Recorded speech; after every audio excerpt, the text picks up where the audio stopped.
Atomic size and oxidation state have a major effect on the nature of bonding in transition metals, as we saw before. But we also know this is going to create new trends in metallic behavior. Metallic behavior have a lot to do with reactions, which is based on chemical properties, right?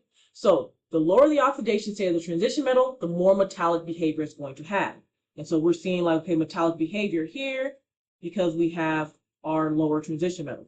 Also, this means that there's going to be more ionic bonding in this area with the lower oxidation states. And then vice versa, when you have higher oxidation states, there's going to be less metallic behavior, but you will have more covalent bonding that occurs due to electronegativity. Also, when you have metal oxides, so you have a metal and an oxygen or a compound that contains oxygen, you actually have it become more acidic as the oxidation state increases. So if you have any kind of metal attached to an oxygen, that metal is going to become more acidic as you increase oxidation state, okay? And the real question becomes, well, how? Well, first things first, a metal atom in a positive oxidation state has a great attraction for bonds, bonded electrons. Why? Because it has a positive electron state, so it's want to be able to, of course, be a part of ionic bonding, right? Positive ion, negative ion, they come together to form an ionic bond. But when you do have a higher oxidation state, like we see with covalent bonding, what you end up seeing is a greater effective electronegativity. We start seeing higher electronegativity, and so what that means is that our metal is actually going to be pulling more of the electron density towards itself. And so when that happens, it's pulling electron density away from the oxygen. So instead of the oxygen pulling all of the electron density, the metal is going to be pulling more of that electron density in its area. And because of that, it causes oxygen to now lead to more acidic behavior. So it kind of connects. How do we get the metallic behavior and this covalent bonding potential? And how does it become more acidic as we increase oxidation?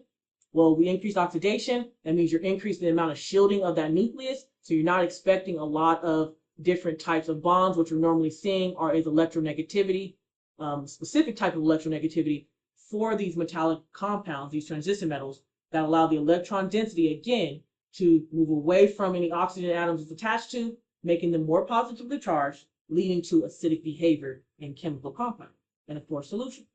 We also can further, and we can talk about the reducing strength of transition metals, which basically refers to their ability to donate electrons and facilitate reduction reactions in all these chemical processes.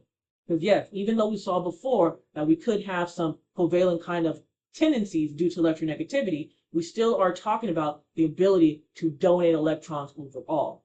So we do have something called standard reduction potentials, we normally see, and these standard reduction potentials, of course, are focused on reduction. So we see a gain of electrons. But for us, because we're talking about metals and we know they like to be reducing agents or like to give up electrons, we must make sure that we are flipping these half reactions here. So instead of Ti2 plus 2 electrons is going to give Ti solid, this will actually be titanium solid. We're going to be in equilibrium to form Ti2 plus 2 electrons. And because we are flipping the overall half reaction, we also have to flip the standard potential or the voltage. So that'll now be plus 0.163. Okay? And so normally you'll see a standard reduction potentials table, and it's normally going to be for transition metals that are going to be plus 2 oxidation state in an acidic solution. But of course, it can be in many various solutions that are given to you. Now, as you're flipping all of these different values, the metal with the most positive potential is going to be the best at the reducing portion. Okay, so when we're looking at all of these, I'm like, okay, well, our titanium is going to be the highest one at plus 1.63, so they'll have the best reducing agent out of these groups here. And the ones that will be the worst will probably be our copper, because when I flip this, this is going to be negative 0.34.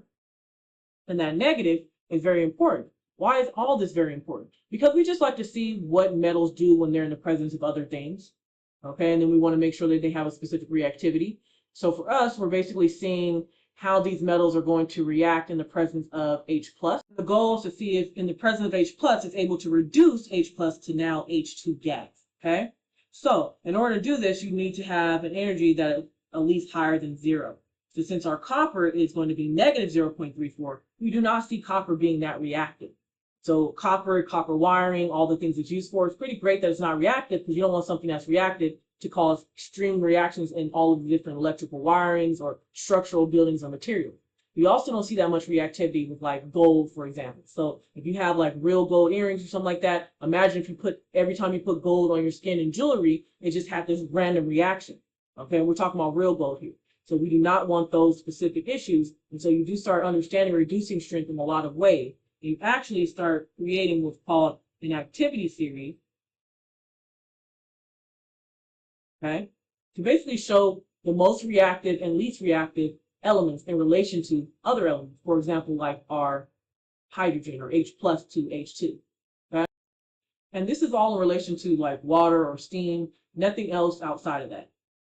And if it's not water or steam, it's going to be based on acidic solutions, which we see a lot of our transition metals have acidic solution.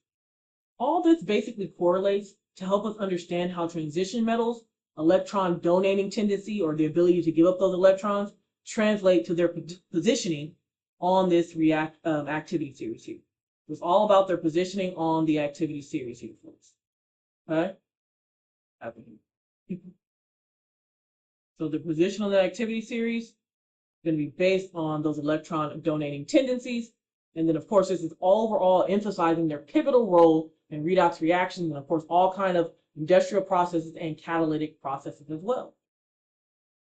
So putting it all together, we get to really see how these physical properties, these chemical properties are all coming together to help us understand more details of why transition metals are the way they are and react the way they react, right? And so keeping these boundaries in front of us with all these different tables and everything like that helps us understand where those reactions could go, and of course helps people go ahead and predict where those reactions can be as well.